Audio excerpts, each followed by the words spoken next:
Suatu hari Abu Nawas membuat kehebohan di kota Baghdad. Dia keluar dari rumahnya di siang hari sambil membawa lampu minyak dan berjalan ke setiap sudut kota sambil celingak-celinguk kanan kiri. Tingkah lakunya ini membuat warga kota bingung. Bagaimana mungkin orang sejelas Abu Nawas berjalan di siang hari sambil membawa lampu? Beberapa orang mulai membicarakannya, menganggap Abu Nawas mulai gila. Mereka berkata, Abu Nawas pasti sudah kehilangan akalnya, dan Raja Harun ar-Rasyid pasti malu memiliki staf yang gila seperti Abu Nawas. Namun, Abu Nawas tidak peduli dengan semua omongan orang itu. Keesokan harinya, dia keluar lagi, bahkan lebih pagi, dengan lampu minyak masih setia di tangannya. Dia tetap berjalan sambil memperlihatkan tingkah yang sama. Pada hari ketiga, beberapa orang mulai merasa tidak sabar dengan tingkah Abu Nawas. Undang-undang Baghdad melarang orang gila berkeliaran karena dianggap berbahaya. Maka Abu Nawas ditangkap dan dibawa ke istana. Beberapa musuh politik Raja Harun ar-Rasyid bahkan merasa senang dengan kejadian ini, karena mereka bisa menggunakan kegilaan Abu Nawas untuk merusak reputasi raja. Raja Harun ar-Rasyid sendiri merasa malu. Dia memanggil Abu Nawas dan bertanya dengan nada keras, Abu Nawas, apa yang kamu lakukan dengan membawa lampu di siang hari? Abu Nawas menjawab dengan tenang, saya mencari neraka Paduka yang mulia. Raja Harun ar-Rasyid merasa semakin yakin bahwa Abu Nawas sudah gila. Namun, Abu Nawas tak gentar. Dia meminta agar semua orang yang menangkapnya dikumpulkan di depan istana. Setelah berkumpul, Abu Nawas berkata, wahai kalian yang mengaku waras, apakah kalian tidak menganggap orang lain yang berbeda pikiran dengan kalian sebagai munafik? Dan apakah kalian tidak mengatakan bahwa mereka sesat dan akan masuk neraka? Orang-orang itu menjawab, benar. Dengar itu, Abu Nawas bertanya kembali, jika saya munafik, sesat, dan akan masuk neraka, di manakah neraka itu? Dan siapakah yang memiliki neraka itu? Orang-orang mulai merasa kebingungan.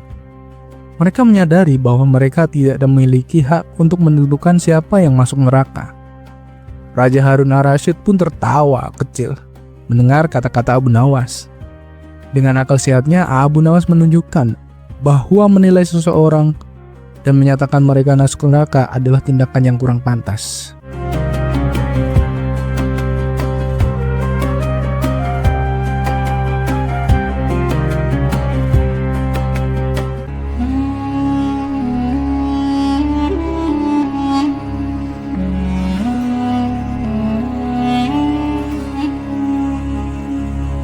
Suatu ketika, Baginda Raja kedatangan 3 orang tamu dari desa. Ketiga orang ini adalah Ahmad, Zulfikar, dan Wahab. Mereka sedang mengalami permasalahan yang cukup rumit, dan karena itulah mereka datang untuk meminta solusi kepada Baginda Raja. Apa permasalahan yang membuat kalian bingung? Tanya Baginda Raja. Salah satu dari mereka, Ahmad, menjawab, Paduka yang mulia, saya mempunyai 3 ekor kambing betina, dan teman saya, Zulfikar, mempunyai 1 ekor kambing jantan. Kami berdua sepakat menitipkan semua kambing itu kepada Wahab untuk dikembangbiakkan. Tapi, kami juga sudah membuat kesepakatan bahwa jika kambing-kambing itu beranak, maka keuntungannya akan dibagi 3. Adapun pembagiannya adalah sebagai berikut. Saya mendapat separuh dari kambing yang ada. Zulfikar mendapat 1/3 dan Wahab mendapat 1/8, jelas Ahmad. Lalu, apakah kambing itu sudah beranak pinak? Tanya Baginda Raja. Sudah Baginda, jawab Ahmad. Tapi sekarang jumlah kambingnya ada 23. Nah, dengan jumlah tersebut, kami bingung bagaimana cara membaginya sesuai kesepakatan. Mendengar keluhan itu, Baginda Raja terdiam dan mulai berpikir. Membagi 23 ekor kambing sesuai perjanjian itu bukanlah hal mudah. Jika Ahmad mendapat setengah, berarti ia mendapat 11,5 ekor. Zulfikar yang mendapat 1/3 berarti memperoleh 7/2/3 ekor. Dan Wahab yang mendapat 1/8 berarti hanya mendapat 2/7/8 ekor. Tentu tidak mungkin membagi kambing dengan cara dipotong-potong begitu. Justru akan semakin rumit, pikir Baginda Raja. Para pejabat dan menteri yang hadir pun tak sanggup memecahkan masalah itu. Melihat keadaan tersebut, Baginda Raja akhirnya memutuskan untuk memanggil Abu Nawas. Mungkin Abu Nawas bisa mengatasi masalah ini, gumam Baginda Raja dalam hati. Lalu Baginda menyuruh prajurit untuk memanggil Abu Nawas ke istana. Tak lama kemudian datanglah Abu Nawas menghadap. Ampun Paduka yang mulia. Ada gerangan apa hamba dipanggil? Tanya Abu Nawas. Baginda Raja pun menjelaskan permasalahan yang sedang dihadapi oleh Ahmad, Zulfikar, dan Wahab. Oh, kalau begitu sih gampang Paduka, jawab Abu Nawas santai. Insya Allah saya bisa menyelesaikannya dengan adil. Tapi saya minta tolong, kambing-kambingnya dibawa masuk dulu ke dalam istana. Lanjutnya, akhirnya ke-23 ekor kambing itu dituntun masuk. Setelah menghitung ulang dan memastikan jumlahnya benar, Abu Nawas berkata, Paduka yang mulia, izinkan saya meminjam 1 ekor kambing milik Baginda. Baginda pun meminjamkan seekor kambing, sehingga jumlahnya menjadi 24 ekor. Sekarang jumlahnya 24. Pak Ahmad, karena Anda mendapat setengah bagian, silahkan ambil 12 ekor kambing, ujar Abu Nawas. Ahmad pun mengambil 12 ekor. Zulfikar, Anda mendapat sepertiga, jadi silakan ambil 8 ekor. Lanjut Abu Nawas. Zulfikar pun mengambil bagiannya. Dan Pak Wahab, karena Anda mendapat 1/8, silakan ambil 3 ekor kambing, kata Abu Nawas. Wahab juga mengambil bagiannya. Nah, sekarang tinggal 1 ekor. Karena kambing itu saya pinjam dari Baginda Raja, maka saya kembalikan ke Baginda. Jelas Abu Nawas. Dengan demikian semuanya mendapat hak sesuai kesepakatan tanpa harus memotong-motong kambing. Ketiga orang itu pun merasa puas dengan solusi yang diberikan Abu Nawas. Maka mereka berterima kasih dan kembali ke rumah masing-masing. Baginda Raja juga berterima kasih kepada Abu Nawas dan memberikan hadiah karena telah membantu menyelesaikan persoalan rakyatnya.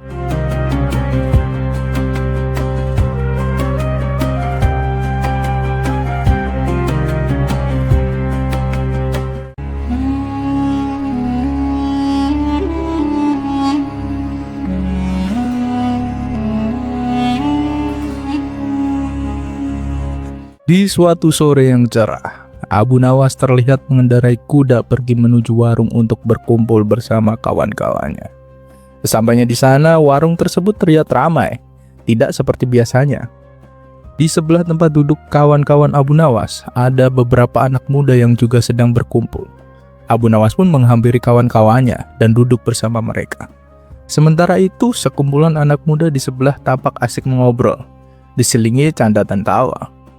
Suara obrolan dan tawa mereka yang terdengar keras agak mengganggu Abu Nawas dan kawan-kawannya.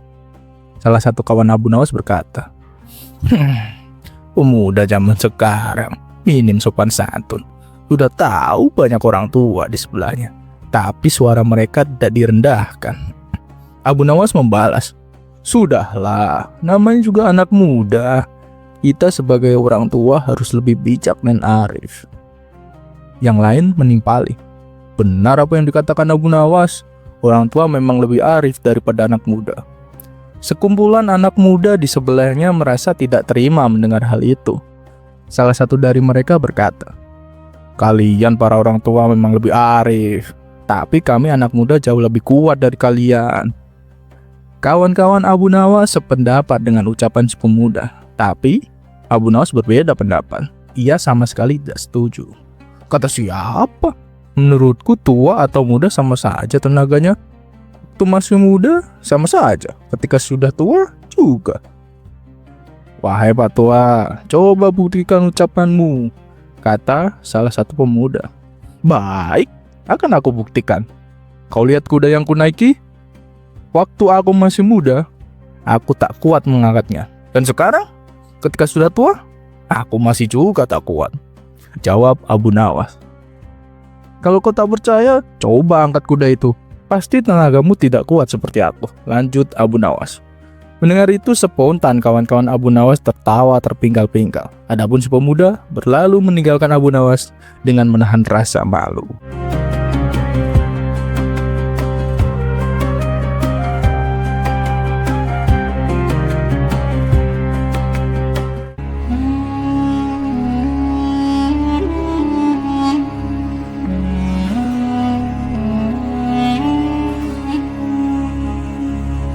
Tak semua orang bermimpi menjadi kaya atau pejabat istana. Di hadapan kemewahan dan kekuasaan, Abu Nawas justru melihat sesuatu yang sering luput dari perhatian orang-orang besar. Dalam obrolan santai bersama Baginda Raja, satu pertanyaan sederhana merubah menjadi sindiran halus yang membuat sang raja tertawa, sekaligus tersadar. Begini kisah selengkapnya. Di sela-sela waktu senggangnya, Baginda Raja duduk santai bersama Abu Nawas. Ketika mereka sedang asik berbincang kesana kemari, terlintas di benak Baginda Raja sebuah pertanyaan yang selama ini membuatnya penasaran. Abu Nawas, andai kau mau menjadi pejabat istana, hidupmu pasti akan kaya. Apa sih enaknya jadi orang miskin? Tanya Baginda Raja. Dengan enteng Abu Nawas menjawab, Siap malam saya bisa tidur nyenyak Paduka, karena tidak takut kemalingan. Mana ada maling yang mau mencuri di rumah orang miskin. Jawaban spontan itu membuat Baginda Raja tertawa lepas. Sekarang gantian saya yang bertanya Paduka. Apa sih enaknya jadi orang kaya? Tanya Abu Nawas. Tentu saja banyak Abu Nawas. Apapun yang kau inginkan pasti bisa terbeli. Bisa menyuruh orang miskin melakukan sesuatu untuk dikerjakan. Jawab Baginda Raja. Kalau begitu, lanjut Baginda Raja. Apa tak enaknya menjadi orang miskin, wahai Abu Nawas? Banyak Paduka. Orang miskin seperti saya ini seringkali keinginannya tidak kesampaian dan jarang sekali makan hidangan yang enak-enak. Jawab Abu Nawas jujur. Oh, begitu ya. Lalu menurutmu, apakah ada orang yang lebih buruk daripada hidup sebagai orang miskin? Tanya Baginda Raja lagi. Tentu saja ada Paduka. Jawab Abu Nawas dengan tenang. Yaitu hidup sebagai temannya orang miskin. Orang seperti itu tidak punya perasaan karena suka menyuruh seenaknya. Menyadari bahwa perkataan Abu Nawas itu menyindir dirinya, Baginda Raja justru tertawa terpingkal-pingkar. Kurang ajar kamu Abu Nawas. Seloroh Baginda Raja sambil terus tertawa.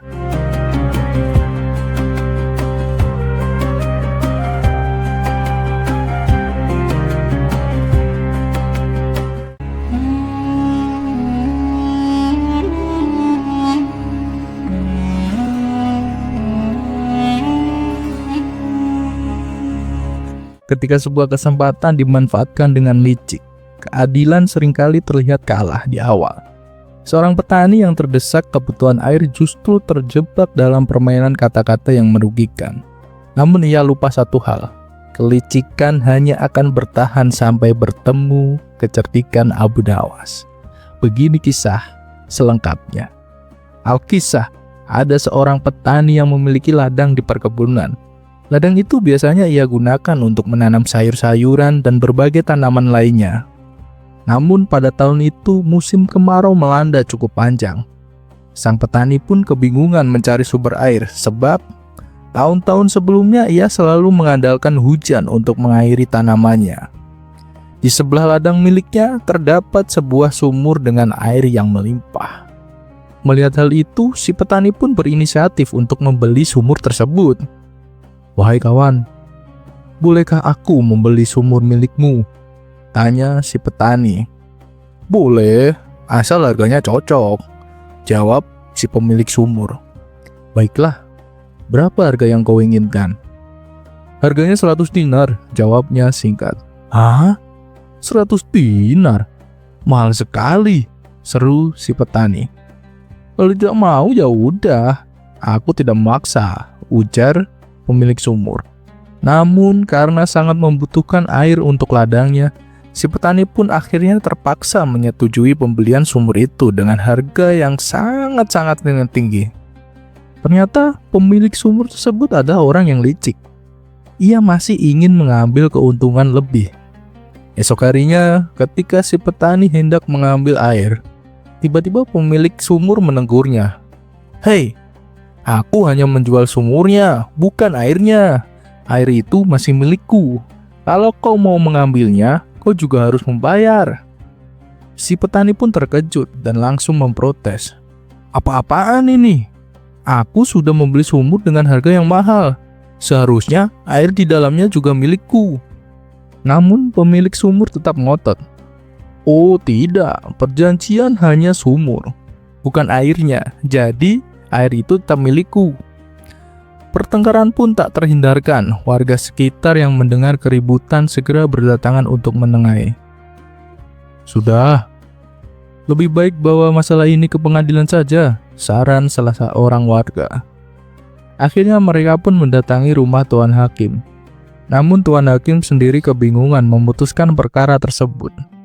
Maka ia pun memanggil Abu Nawas untuk dimintai pendapat. Tak lama kemudian Abu Nawas datang.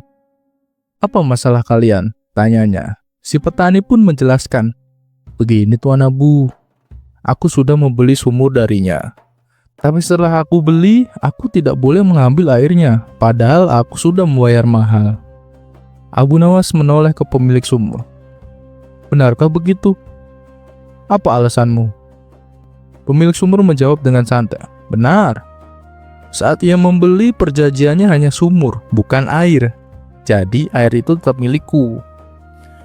Abu Nawas mengerenyit. Dalam hatinya ia tahu orang ini sangat licik. Namun ia telah menyiapkan siasat untuk membuatnya kapok. "Baiklah," kata Abu Nawas.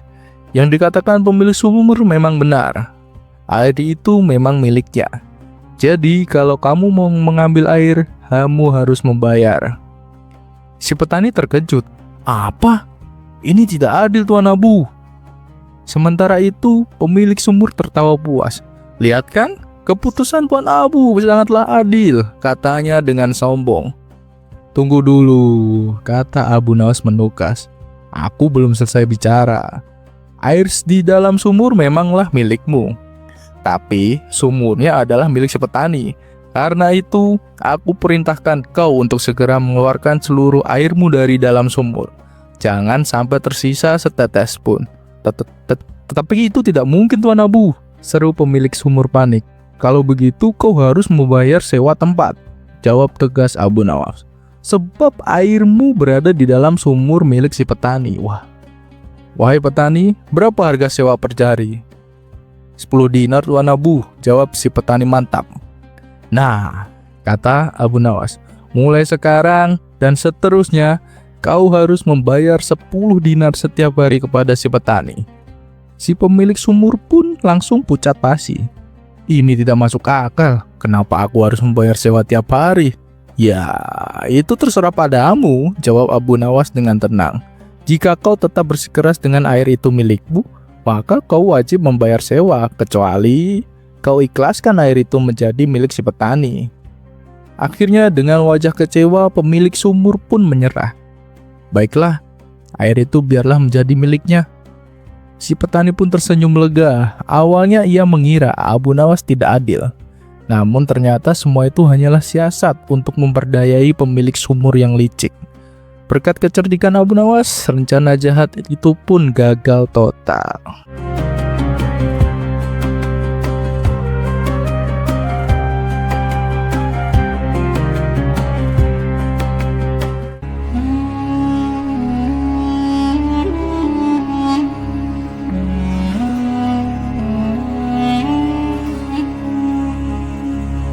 Alkisah, Abu Nawas memiliki usaha baru.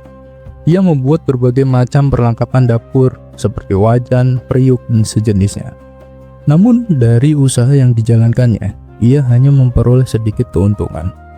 Beda halnya dengan kawan-kawannya yang mengelola kebun sayuran, mereka justru memperoleh hasil yang berlimpah.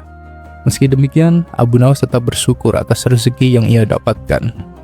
Pada suatu hari, kawan-kawan Abu Nawas berkumpul di sebuah warung, tempat biasa mereka nongkrong bersama.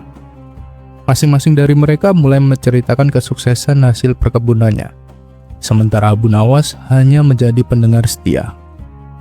Lelaki pertama yang seorang petani timun berkata penuh semangat, "Hei kawan-kawan, selama ini aku menanam timun, ada satu pengalaman yang sangat menakjubkan." "Apa itu?" tanya yang lain penasaran. "Ketika waktunya panen, ada satu timun yang besarnya sepanjang ini," katanya sambil menentangkan tangan selebar mungkin. Lelaki kedua, petani wortel, tak mau kalah. "Itu belum seberapa. Waktu saya panen wortel, ada satu wortel yang besarnya seukuran batang pohon kelapa. Lelaki ketiga petani kol ikut menyombongkan dirinya. Hanya seperti itu kalian bangga. Kalau dibandingkan dengan pengalamanku, kalian pasti kalah. Oh iya? Emangnya pengalaman apa? Tanya mereka tak percaya. Saat panen, ada satu kol yang besar seukuran lubang. Kalau kalian tidak percaya, datang aja ke rumahku. Bisa kalian lihat sendiri, jawabnya meyakinkan. Wah, tidak disangka ya. Ternyata kita semua punya pengalaman yang menakjubkan, ujar salah satu dari mereka. Di tengah perbincangan penuh semangat itu, Abu Nawas justru tampak santai, asyik menghirup secangkir teh di tangannya. Ia seolah tak peduli dengan cerita-cerita hebat dari teman-temannya. Melihat itu, mereka pun menoleh dan bertanya, "Hei Abu Nawas, bagaimana denganmu? Apa kamu juga memiliki pengalaman menakjubkan selama membuat perlengkapan dapur?" Abu Nawas menoleh dan mengalihkan pandangannya kepada mereka. "Kalian bertanya pada aku? Coba ulangi tadi. Aku kurang memperhatikannya," jawabnya santai. Mereka pun mengulangi pertanyaannya. "Selama kamu membuat peralatan dapur, pengalaman menakjubkan apa yang kamu alami?" Abu Nawas tersenyum dan menjawab, "Oh, soal itu. Aku pernah membuat wajan yang ukurannya sebesar rumah." Sontak mereka semua terkejut. "Emangnya ada orang yang minta dibuatkan wajan sebesar itu?" tanya mereka. "Tentu saja ada," jawab pendek Abu Nawas. "Kalau memang ada, lalu untuk apa wajan sebesar itu?" tanya mereka makin penasaran. "Ya, untuk memasak sayuran kalian yang ukurannya tidak masuk akal," jawab Abu Nawas sambil tersenyum lebar. Mendengar itu, mereka pun tertawa terpinggal-pinggal hingga tak bisa berkata apa-apa lagi.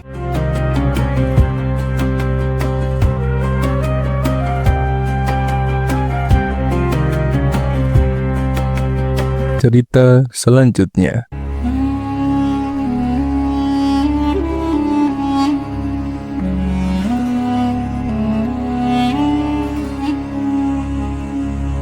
Beginilah humor Abu Nawas ketika diminta untuk menghitung jumlah bintang di langit, dan berikut cara menghitungnya, yang membuat Raja Harun ar-Rasyid beserta rakyatnya tak bisa membantah. Pagi itu Raja Harun ar-Rasyid sedang galau. Ia berjalan mondar-mandir ke kamar pribadinya. Sambil asik merenung, terlintas sebuah pertanyaan di benaknya. Berapakah jumlah bintang di langit, dan bagaimana cara menghitungnya? Siang harinya Raja Harun ar-Rasyid membuat sayembara. Barang siapa yang bisa menghitung jumlah bintang di langit dan memberitahukan cara menghitungnya, maka ia akan memberikan beberapa koin emas sebagai hadiahnya. Pamflet pengumuman sayembara disebarkan ke seluruh penjuru wilayah kerajaan oleh petugas istana. Banyak yang penasaran tentang isi pamflet tersebut, sehingga berbondong-bondong warga mengerumuni. Beberapa orang sangat ingin berpartisipasi. Sayembara tersebut terbuka bagi siapapun kecuali Raja Harun ar-Rasyid. Ia akan memimpin jalannya sayembara. Tiba saatnya sayembara dimulai, bertempat di lapangan luas sebelah istana Raja Harun ar-Rasyid. "Siapa yang bersedia maju duluan?" tanya Raja. Tanpa diduga, peserta pertama adalah komandan pengawal istana. Ia berjalan menuju arah Raja dengan langkah tegap dan santai. "Berapa jumlah bintang di langit, wahai komandan pengawal istana?" tanya Raja. "Jumlah bintang di langit itu jutaan, wahai baginda," jawab komandan pengawal istana dengan tegas.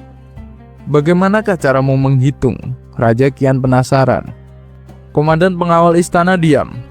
Beberapa saat kemudian, geleng-geleng kepala sambil melirik Raja. Raja Harun ar-Rasyid mempersilahkan komandan pengawal istananya untuk duduk kembali. "Siapa lagi yang ingin mengikuti sayembaraku? Silahkan maju," ucap Raja. Kemudian seorang pedagang kain sutra melangkah ke arah Raja sambil membenahi pakaian yang kurang rapi. "Berapa jumlah bintang di langit, wahai pedagang kain?" tanya Raja. "Miliaran, wahai baginda," jawab pedagang. "Bagaimanakah caramu menghitungnya?" tanya Raja lagi. Karena ekspresi pedagang kain sama seperti peserta pertama, raja pun mempersilahkan untuk kembali ke tempat. Raja berjalan bolak-balik di atas singgasananya, lantas berteriak, "Siapa lagi yang ingin mencoba?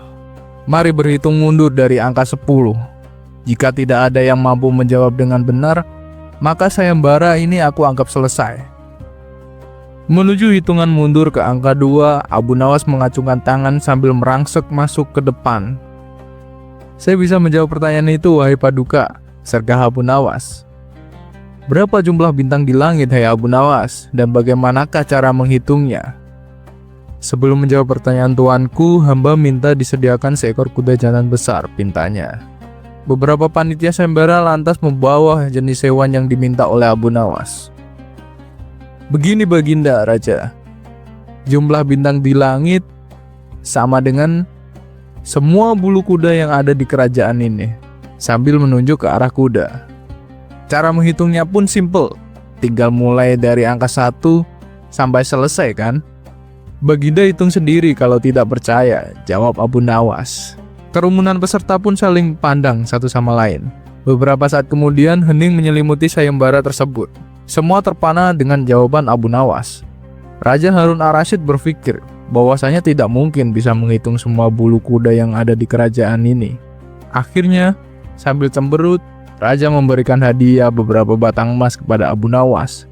Sembari berjalan menuju rumah masing-masing, beberapa warga nampak saling berbisik, "Kok bisa ya gitu ya?" Dan kali ini Raja pun mengakui kehebatan Abu Nawas.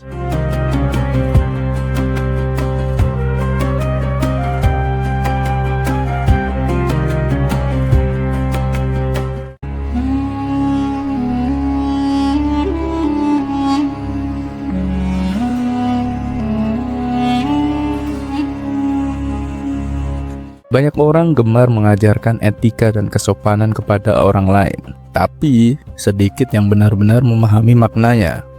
Pada suatu hari, seorang petapa suci datang dengan niat mulia.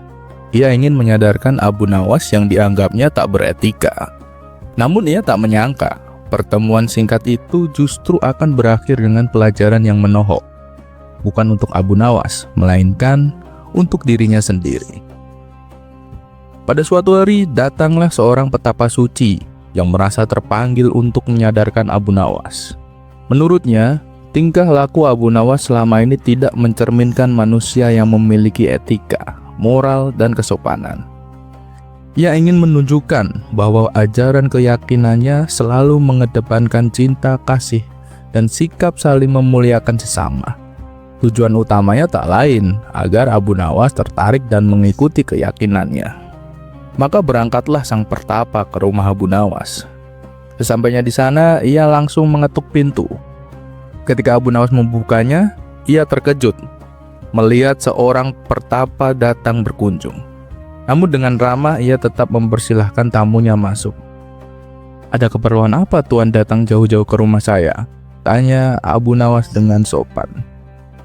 Dengan terus terang, sang petapa menjawab, "Aku datang untuk mengajarkan kepadamu tentang etika, norma, dan kesopanan dalam bermasyarakat. Dalam agamaku, cinta, kasih, dan memuliakan sesama adalah sebuah kewajiban." Abu Nawas menjawab dengan tenang, "Begini Tuan, meskipun saya seorang muslim, saya tetap menghormati keyakinan Anda. Dan Anda sebagai tamu, Anda tetap saya muliakan." Namun, selama perbincangan berlangsung, sang pertapa tak henti-hentinya mencoba mendoktrin Abu Nawas agar mengikuti ajarannya. Melihat gelagat itu, Abu Nawas pun memutuskan untuk sedikit mengerjainya. Tentu saja dengan cara konyol, khas Abu Nawas. "Bagaimana kalau kita makan dulu?" tawar Abu Nawas. "Oh, itu bagus, saya juga sudah lapar," jawab sang petapa. Abu Nawas kemudian membawa 2 piring kosong dan 1 nampan berisi 2 potong daging, 1 kecil dan 1 besar. Ia menyerahkan 1 piring kosong kepada sang pertapa dan 1 lagi untuk dirinya sendiri. Setelah itu, Abu Nawas mengambil potongan daging kecil dan meletakkannya di piring sang pertapa. Sementara potongan daging besar ia ambil untuk dirinya sendiri. Sang petapa langsung menegur, "Wahai Abu Nawas, itu tidak sopan. Itu tidak beretika. Seorang tamu harusnya diberi yang lebih baik." "Berarti caraku salah?" tanya Abu Nawas berpura-pura polos.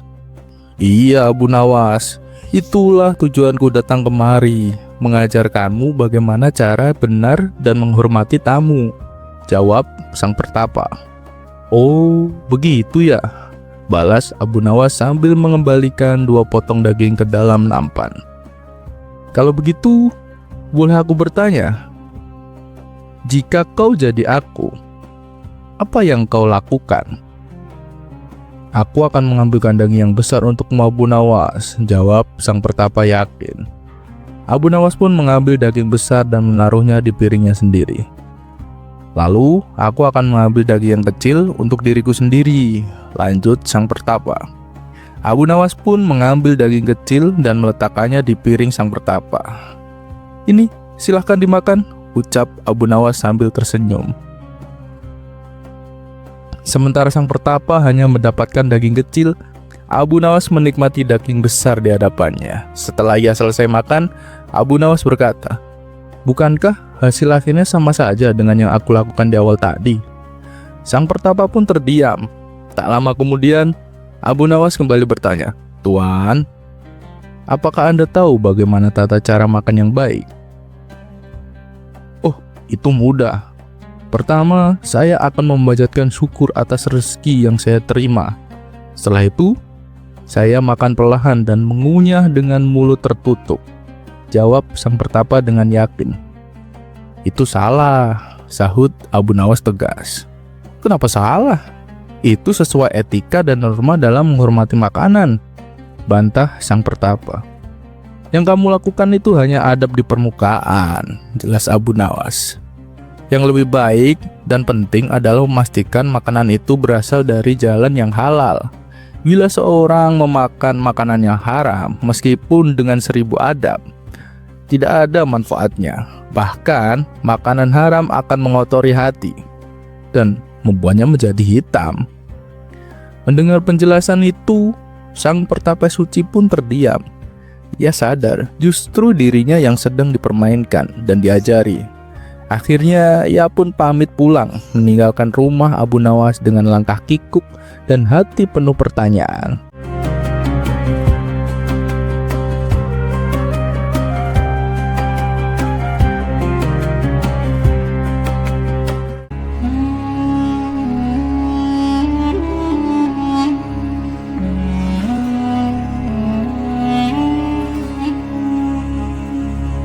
Tidak semua penyakit bisa disembuhkan dengan ramuan, dan tidak semua ketakutan bisa diusir dengan senjata.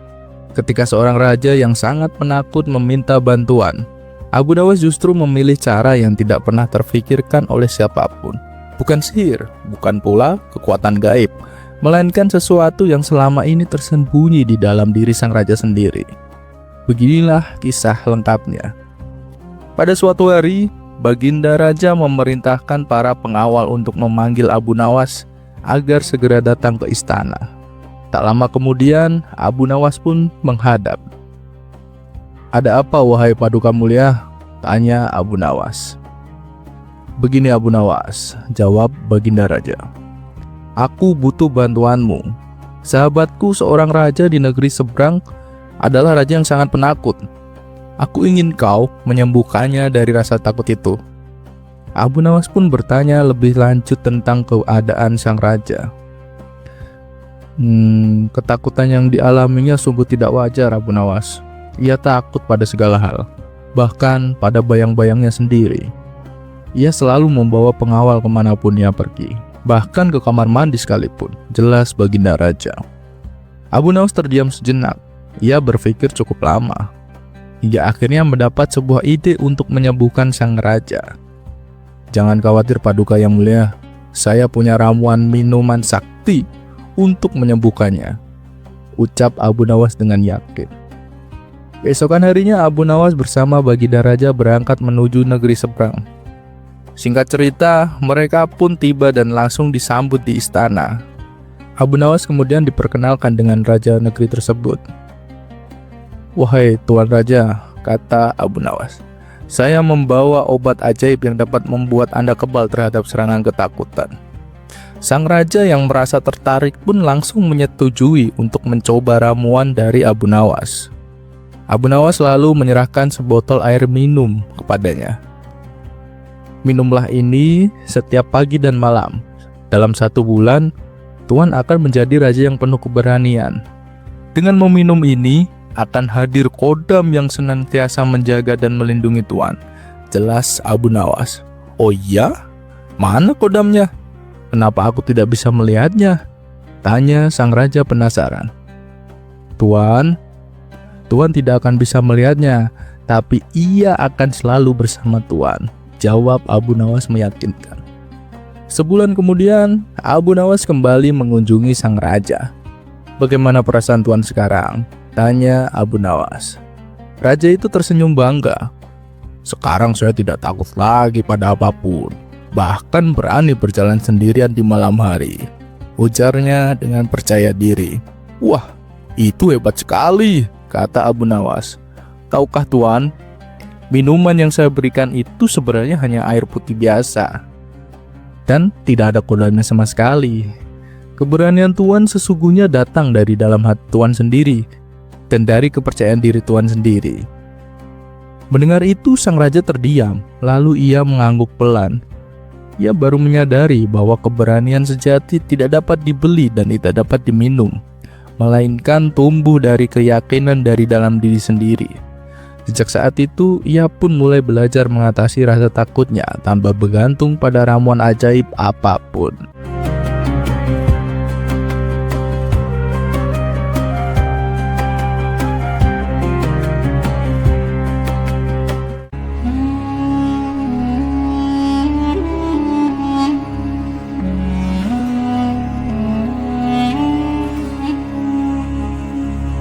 Ia datang dengan keyakinan penuh, menantang Abu Nawas untuk berdebat tentang Tuhan. Mengaku tak percaya pada apapun yang tak bisa dilihat. Tamu asing itu merasa dirinya telah menang sebelum debat dimulai. Namun ia tak menyangka pertanyaan sederhana dari Abu Nawas justru membuat seluruh keyakinannya runtuh perlahan. Beginilah kisah selengkapnya. Pada suatu hari, ketika Abu Nawas sedang duduk di depan rumahnya, datanglah seorang tamu asing yang ingin mengajaknya berdebat. Tamu tersebut ternyata seorang ateis. Apakah kamu yang bernama Abu Nawas? Tanya tamu asing itu. Ya benar. Ada perlu apa kau mencariku? Jawab Abu Nawas. Aku ingin mengajakmu berdebat tentang ketuhanan, kata tamu asing tersebut. Memangnya kau tak percaya adanya Tuhan? Tanya Abu Nawas. Tentu saja aku percaya, sebab aku adalah seorang ateis, jawabnya singkat. Oh, begitu. Jadi, kau terlahir dari keluarga ateis? Tanya Abu Nawas memastikan. Tidak, keluargaku penganut agama yang taat. Tidak, keluargaku penganut agama yang taat, tapi aku memilih jalanku sendiri. Karena menurutku Tuhan hanyalah hasil imajinasi manusia, padahal sebenarnya nggak ada Tuhan, jelas tamu asing tersebut. Sejak kapan kau menjadi ateis? Tanya Abu Nawas lagi. Sekitar 2 tahun yang lalu, jawabnya. Baru 2 tahun, jawab Abu Nawas tersenyum tipis. Berarti kau masih pemula. Lebih baik cari lawan debat yang sepadan.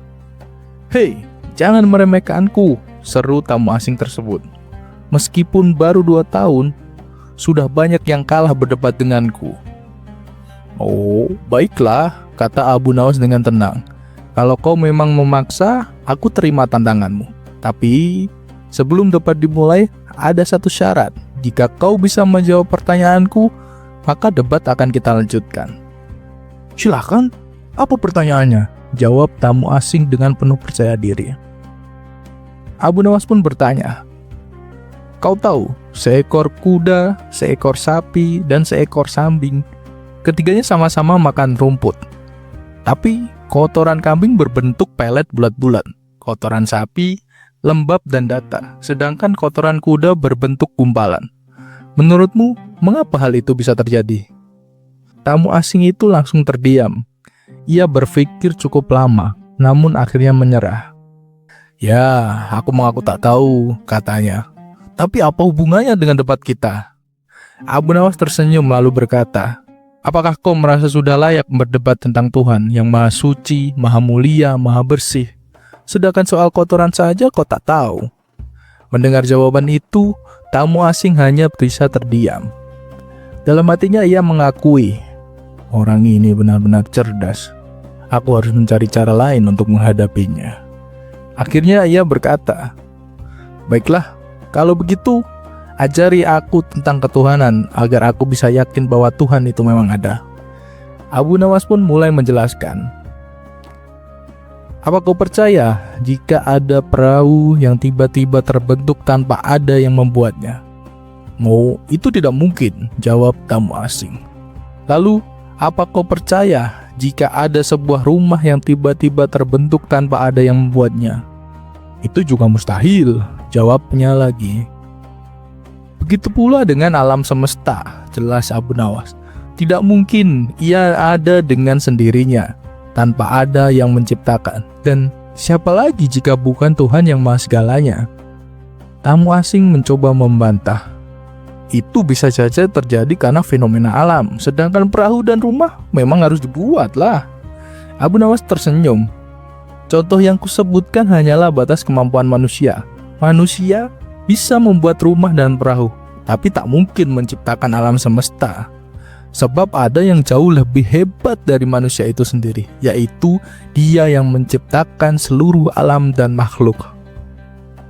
Namun tamu asing masih bersikeras, "Aku tetap tak percaya. Belum ada bukti nyata bahwa Tuhan itu ada. Setauku tidak ada makhluk yang lebih hebat dari manusia." Abu Nawas menatapnya lalu bertanya, "Kalau gitu, bisakah manusia menghindar dari kematian? Dari mana datangnya kematian itu? Mungkin manusia bisa memperbaiki rumah yang roboh. Mungkin bisa menambal perahu yang bocor. Itu batas kemampuan manusia. Tapi apakah manusia bisa memastikan dirinya tidak mati? Tentu tidak, karena manusia tidak berkuasa atas dirinya sendiri." Abu Nawas berkata lagi, "Manusia pasti menua lalu mati, seperti rumah dan perahu. Sekuat apapun, suatu saat pasti akan rusak. Begitu pula manusia, jasadnya akan hancur dan hanya menyisakan tulang belulang. Semua itu adalah bukti adanya Tuhan yang Maha mengatur kehidupan dan kematian." Mendengar penjelasan itu, tamu asing terdiam lama, hatinya terguncang. Perlahan, ia mulai meninggalkan keyakinannya sebagai seorang ateis.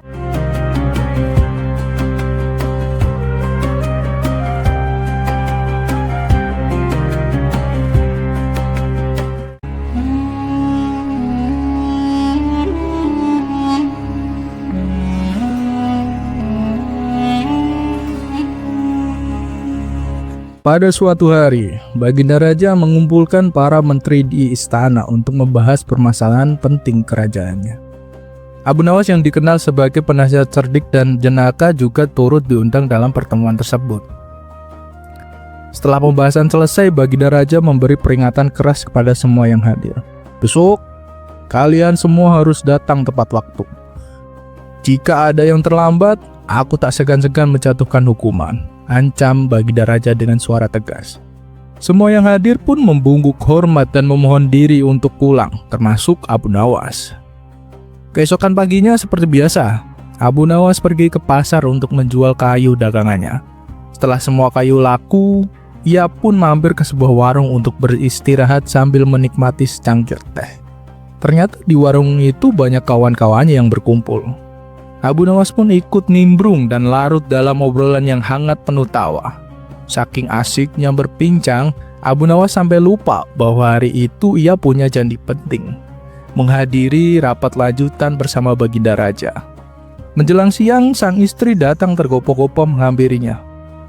"Wahai suamiku, barusan ada utusan istana datang mencarimu," ujar istrinya cemas.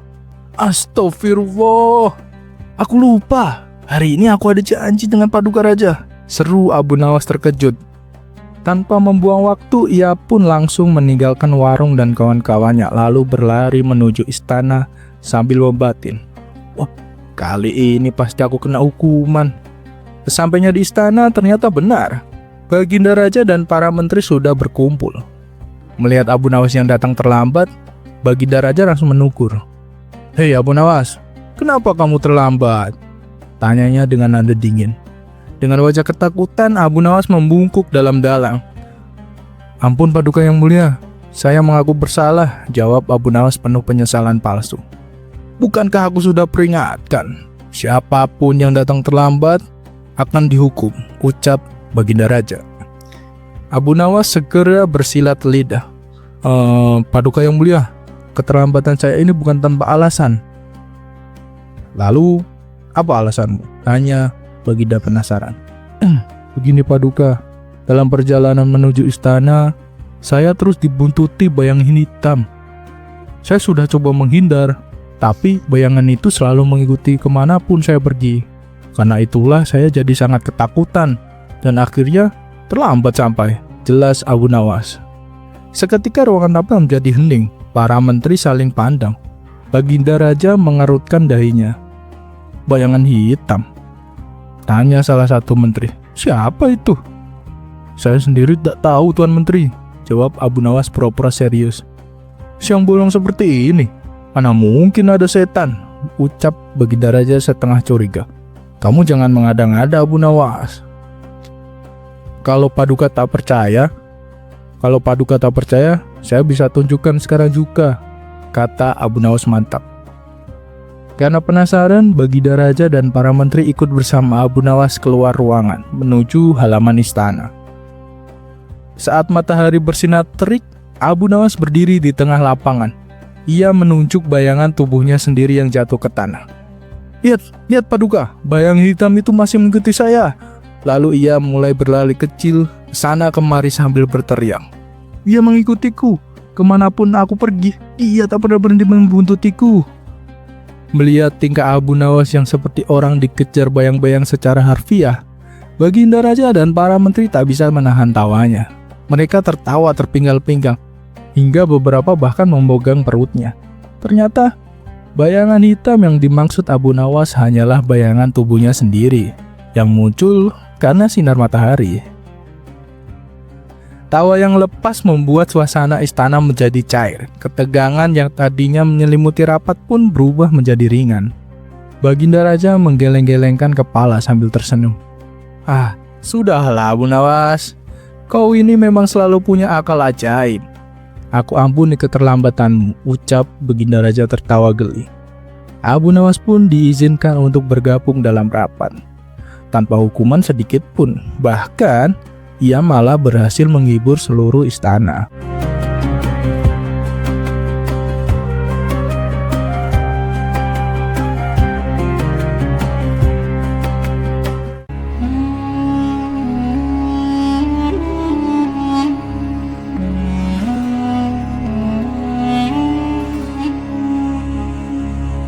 Maraknya praktik dukun pesugihan di kota Baghdad semakin merajalela.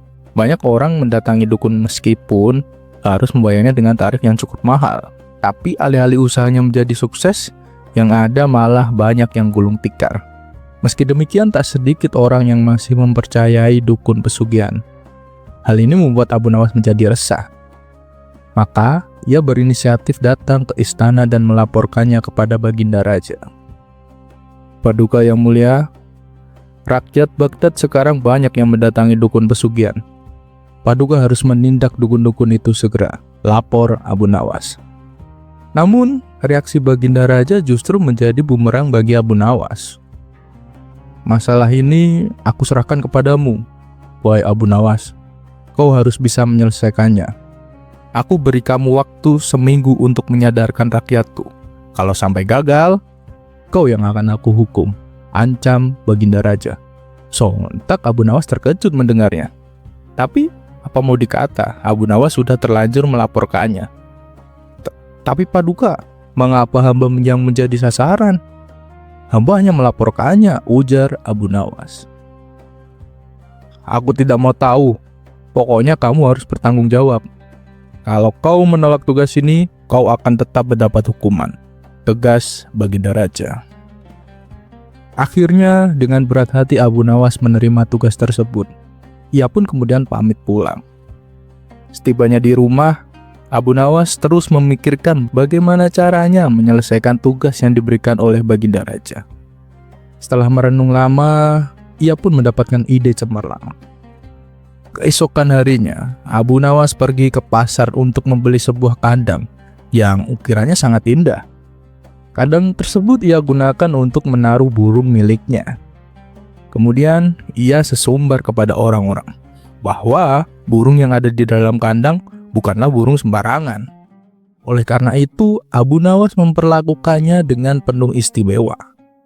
Setiap hari ia membeli minyak wangi yang mahal hanya untuk mengolesi burung miliknya. Perilaku tersebut tentu saja membuat orang penasaran dan ingin mengetahui apa keistimewaannya. Suatu ketika, saat Abu Nawas pulang dari pasar, beberapa orang menghampirinya dan bertanya, "Wahai Abu Nawas, sebenarnya apa sih keistimewaan burungmu itu?" Abu Nawas menjawab, "Burung itu bisa memberikan uang kepada pemiliknya sebanyak yang dia inginkan." Akhirnya dalam waktu sehari, kabar tentang burung ajaib milik Abu Nawas langsung menyebar ke seluruh penduduk Baghdad. Ada yang mempercayainya, ada pula yang tidak percaya. Lantas, untuk membuktikan rasa penasaran mereka pun berbondong-bondong mendatangi rumah Abu Nawas.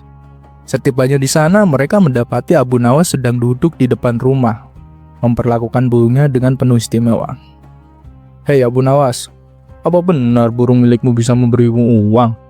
tanya mereka. "Katanya sih begitu," jawab Abu Nawas. "Jadi, selama ini burung itu tidak pernah memberimu uang?" tanya mereka lagi. "Sampai saat ini sih belum. Tapi aku yakin suatu saat dia pasti akan memberiku uang sebab aku memperlakukannya dengan istimewa," jawab Abu Nawas. "Tahuilah Abu Nawas, usahamu itu sia-sia. Mana mungkin seekor burung bisa memberimu uang? Percuma saja kamu memberinya minyak wangi yang mahal dan memperlakukannya secara istimewa. Itu justru akan membuatmu kehilangan banyak uang," kata mereka. Inilah saat yang ditunggu-tunggu Abu Nawas. Ia pun kemudian berkata, "Lalu, bagaimana dengan kalian? Kalian rela mendatangi dukun pesugihan dengan menghabiskan uang yang banyak? Apa kalian yakin dengan mendatanginya usaha kalian bisa bertambah sukses? Yang ada uang kalian semakin berkurang. Karena untuk membayar dukun tersebut, saya masih mending lebih berharap kepada burung karena bagaimanapun dia tidak akan berbohong. Dengan kalian, dukun yang kalian datangi bisa berbohong, bahkan bisa menipu kalian," jelas Abu Nawas. Setelah mendengar penjelasan Abu Nawas, mereka pun tersadar akan kekeliruannya. Sejak saat itu, mereka sudah tak lagi mendatangi dukun pesugihan. Akhirnya dalam kurang waktu seminggu, Abu Nawas berhasil menyelesaikan tugas yang diberikan Baginda Raja. Seperti biasa, atas keberhasilannya, Baginda Raja memberi hadiah berupa pundi-pundi uang.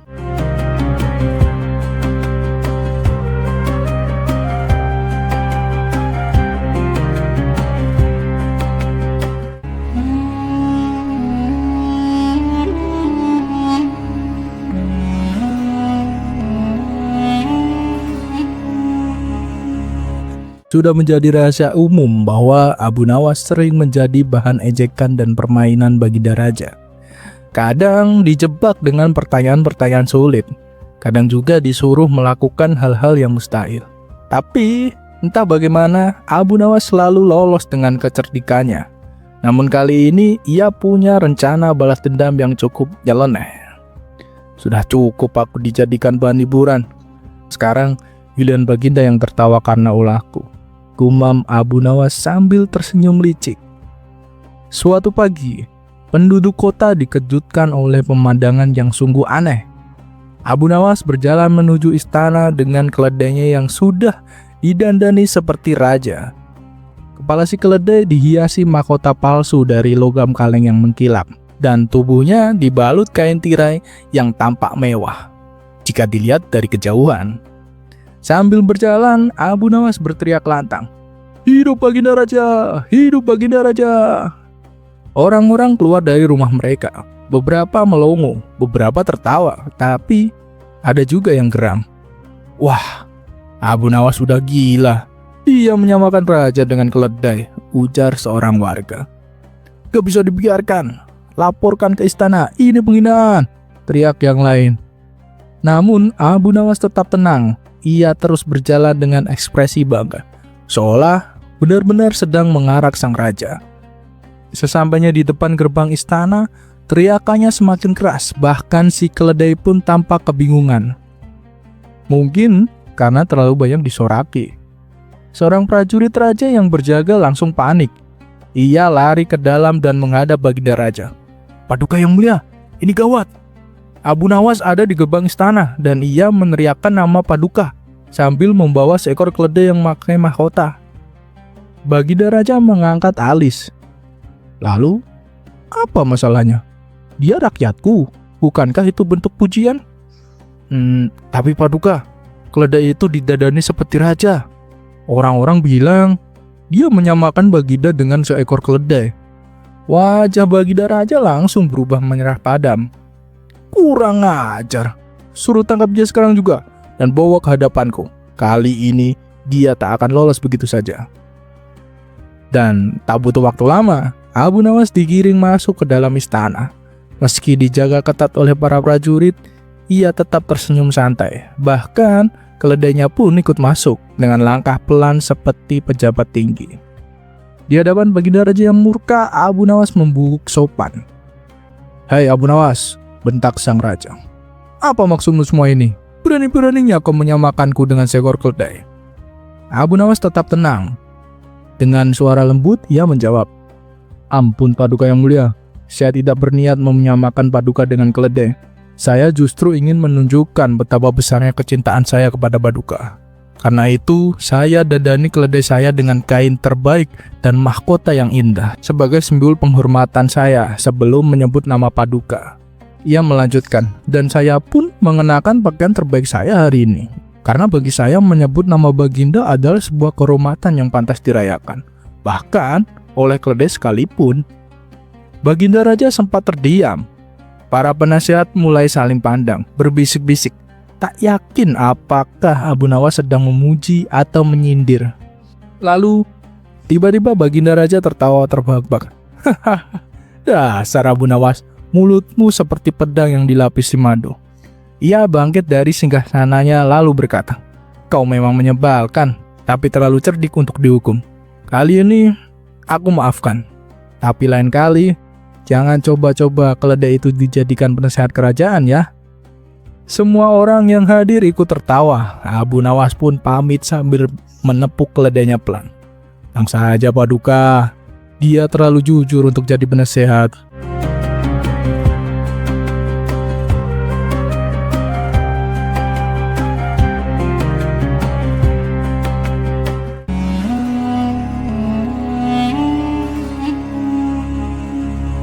Suatu hari, hakim pengadilan bingung dengan dua orang ibu yang berebut seorang bayi. Kedua ibu tersebut sama-sama memiliki bukti yang kuat sebagai ibu kandung bayi tersebut, membuat hakim tidak bisa menentukan siapa yang sebenarnya berhak menjadi ibu kandung.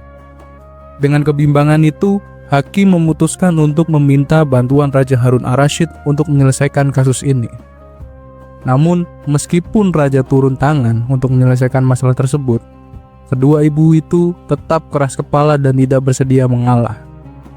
Raja pun memanggil Abu Nawas ke istana untuk mencari solusi agar bayi tersebut tidak terkatung-katung dan bisa bersatu kembali dengan sang ibu kandungnya. Keesokan harinya, Abu Nawas pergi ke pengadilan dengan seorang algojo. Dia menyuruh meletakkan bayi tersebut di atas sebuah meja. Sebelum menjawab pertanyaan saya akan bertanya sekali lagi. Adakah di antara kalian berdua yang bersedia menyerahkan bayi ini kepada ibunya yang asli? Tanya Abu Nawas kepada kedua ibu tersebut. Bayi ini adalah anakku, jawab keduanya hampir bersamaan. Baiklah, karena kalian berdua sama-sama menginginkan bayi ini, dengan terpaksa saya akan membelah bayi ini menjadi dua, jawab Abu Nawas. Mendengar jawaban itu, ibu pertama dengan cepat setuju dengan usulan tersebut. Namun, ibu kedua menangis histeris dan memohon agar Abu Nawas tidak melaksanakan ancamannya. Tolong, jangan belah bayi itu, serahkan saja kepada wanita itu. Aku rela asalkan dia tetap hidup, isaknya. Setelah mendengar jawaban itu, Abu Nawas dapat menyimpulkan siapa ibu kandung sebenarnya dari bayi itu. Lalu dia menyerahkan bayi tersebut kepada ibu kandungnya, yaitu ibu yang kedua. Setelah itu, Abu Nawas meminta agar pengadilan menghukum ibu yang pertama sesuai dengan kejahatannya. Hal ini dikarenakan tidak ada seorang ibu yang tega melihat anaknya dibunuh, apalagi di hadapannya sendiri. Akhirnya masalah pun terselesaikan, dan si bayi akhirnya dapat bersatu kembali dengan ibu kandungnya.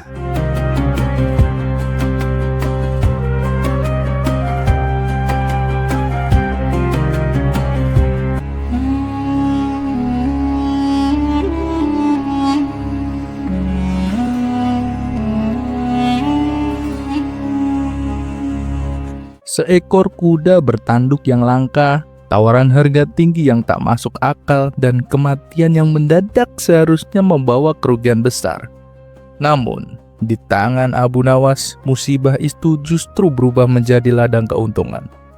Apa sebenarnya rencana Abu Nawas hingga seekor kuda mati pun bisa mendatangkan ratusan dinar? Mari kita simak ceritanya. Dikisahkan, Tuan Hamid baru saja membeli seekor kuda yang sangat unik. Kuda tersebut memiliki tanduk di kepalanya, sesuatu yang sangat langka. Kejadian ini pun membuat heboh warga desa. Mereka berbondong-bondong datang ke rumah Tuan Hamid untuk melihatnya, termasuk juga Abu Nawas. "Wah, kudanya unik sekali." "Iya, kudanya sangat indah," puji para warga. Melihat kuda itu, Abu Nawas langsung menawarnya dengan harga 100 dinar. Tawaran tersebut sangat tinggi, sebab biasanya seekor kuda hanya dihargai sekitar 5 dinar. "Kau serius, Abu Nawas?" tanya Tuan Hamid memastikan. "Tentu saja, tapi kau bersedia menjualnya atau tidak?" balas Abu Nawas. "Mendapatkan uang sebanyak itu? Tentu saja," sahut Tuan Hamid penuh semangat. "Baiklah Tuan Hamid, besok aku akan datang lagi, dan aku akan membayar sekaligus mengambil kudanya," ujar Abu Nawas. Namun, nasib sial menimpa Tuan Hamid. Malam harinya, kuda bertanduk itu tiba-tiba mati tanpa sebab. Keesokan paginya, Tuan Hamid buru-buru memberitahu Abu Nawas. "Maaf Abu Nawas, kudanya sudah mati," kata Tuan Hamid dengan wajah kecewa. "Tidak apa-apa, aku tetap akan membelinya," balas Abu Nawas dengan tenang. Mendengar jawaban itu, Tuan Hamid makin bingung. "Kau yakin Abu Nawas? Nanti kau rugi," ujar Tuan Hamid ragu. Namun Abu Nawas tetap bersikeras membeli kuda yang telah mati itu. Karena terus didesak, akhirnya Tuan Hamid pun setuju. Setelah menerima pembayaran, ia kembali bertanya dengan penuh rasa penasaran. "Wahai Abu Nawas, coba beritahu aku, mengapa kau ingin membeli kuda yang sudah mati?" "Maaf, aku sedang buru-buru ke istana.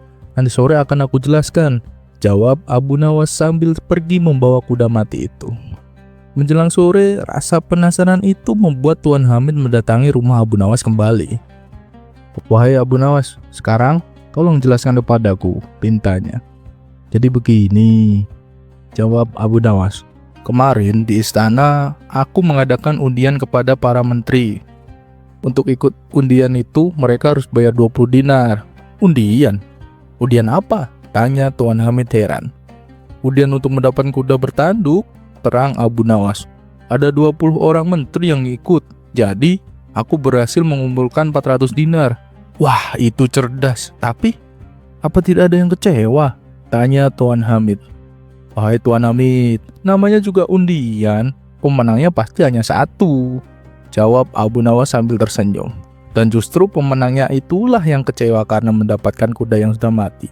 Tapi agar dia tidak terlalu kecewa, aku kembalikan saja uang yang 20 dinar." Dia pun pergi dengan tenang. Mendengar penjelasan itu, Tuan Hamid pun tertawa lepas. Kagum pada kecerdikan Abu Nawas yang mampu mengubah kerugian menjadi keuntungan.